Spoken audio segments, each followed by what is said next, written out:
सोबत हरेल त्या संघासोबत आपली मॅच आहे. विनय आणि सुयोग. विनय साठी पहिला चेंडू आणि हलक्या हाताने केलेला चेंडू गॅपच्या दिशेने जातो. एक धाव पूर्ण केले दरम्यान दुसरी धाव पूर्ण आणि दरम्यान गडी बाद होतोय. विनय बाद होतोय.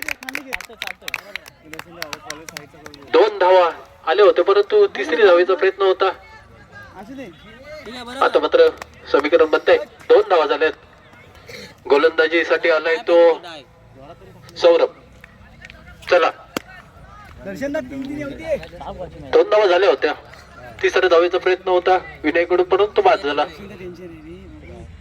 आता मात्र हलक्या हाताने कापडच्या साईडने मारलेला चेंडू पुन्हा एकदा गडी बाद होतोय.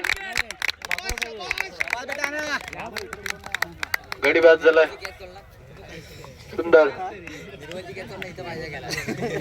2 चेंडू मध्ये 3 धावा झाल्या.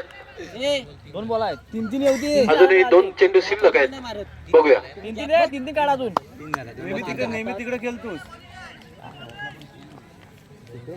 यानंतर मला वाटते 3 आणि 4 नंबरचा साठीचा सामना नंतर फायनल मॅच काउंटरप्रमाणे सुरुवातीला पोहोचलाय आणि या 3 धावा खराब क्षेत्ररक्षण थोडस खराब क्षेत्ररक्षण म्हणून 3 धावा. या 3 धावांनी संघाची धावसंख्या वाढते. संकेत फायटर कावडर तामाने पाहण्यासाठी गेलेले आहे. 2 कृपया ते त्याने लवकर यायचंय.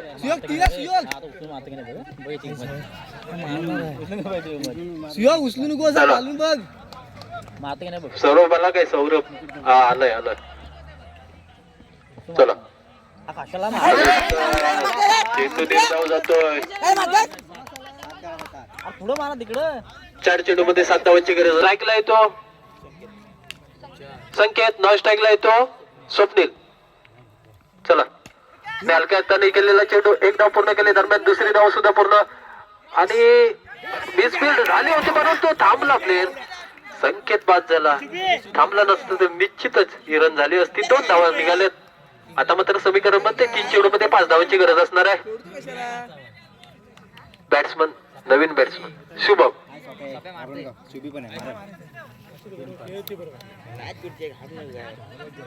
थोडासा थांबला नाहीतर रन कंप्लीट झाली असती. हलक्या हाताने केलेला चेंडू 1 धाव कंप्लीट केले. दरम्यान दुसरी धाव सुद्धा कंप्लीट केले. आता मात्र 2 चेंडू मध्ये 3 धावांची गरज असणार आहे आणि सामना कंपल्सरी चेस असणार आहे. जर 1 विकेट गेली तर काहीतरी होऊ शकतं रेल संघासाठी. आणि 1 धाव. बॅड लक म्हणावं लागेल. बॅड लक म्हणावं लागेल. आता मात्र सामना चुरशीचा होतोय. 1 चेंडू मध्ये 2 धावांची गरज. 1 चेंडू 2 धावा. बॅड लक म्हणावं लागेल बॅट्समनचा कारण गॅप मध्ये ढकलला होता. बॅटीला बॉल लागून डी स्वरूपात गेला. 1 चेंडू मध्ये 2 धावा. सामना कंपल्सरी चेस असणार आहे. पॉवर शॉट मार तिकडं. काढून मार. मारू दे यायला. कोण आहे तिकडे? चांगले बॉल पुढे जाऊन सोप्या पुढे जा. आयटीवर खांद्यावर बॉल आला तरी डायरेक्ट घे.